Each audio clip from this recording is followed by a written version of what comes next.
Alam mo ba na hindi pantay ang sahod ng mga manggagawa sa Pilipinas? Depende lang kung saan ka nagtatrabaho.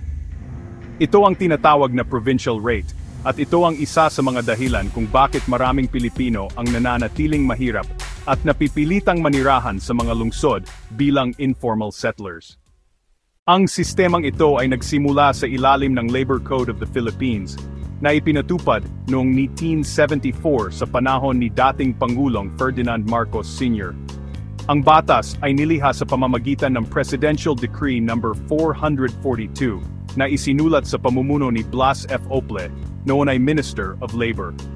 Layunin daw nito noon na bigyan ng flexibility ang mga negosyo at maiwasan ang sobrang taas ng sahod sa mga rehiyon na hindi pa industrialisado. Ngunit sa paglipas ng panahon, ang batas na ito ay nagdulot ng malalim na hindi pagkakapantay-pantay sa pagitan ng mga manggagawa sa Maynila at sa mga probinsya. Dahil mas mababa ang provincial rate, mas maliit ang kita ng mga taga-probinsya kahit pareho lang ng trabaho sa NCR. Marami tuloy ang lumilipat sa lungsod, umaasang makahanap ng mas magandang sahod.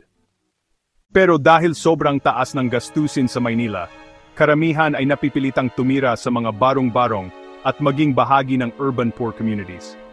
Ganito nagsisimula ang siklo ng kahirapan, mababang sahod, mahal na pamumuhay at kawalan ng tirahan na maayos. Hanggang ngayon, patuloy pa rin ang gobyerno sa paggamit ng provincial rate system. Sabi nila, ito raw ay para mapanatili ang balanse ng ekonomiya para hindi mahirapan ang mga negosyo sa malalayong rehiyon. Pero sa katotohanan, habang pinoprotektahan nila ang mga negosyo, unti-unting pinapatay nito ang dignidad at pag-asa ng manggagawang Pilipino.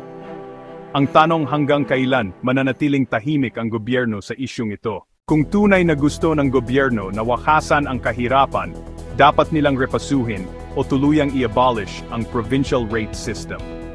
Isang national minimum wage ang magbibigay ng patas na sahod at oportunidad sa bawat Pilipino, saan mang rehiyon siya galing. Ang hustisyang panlipunan ay nagsisimula sa patas na sahod, hindi sa palusot na ekonomiya.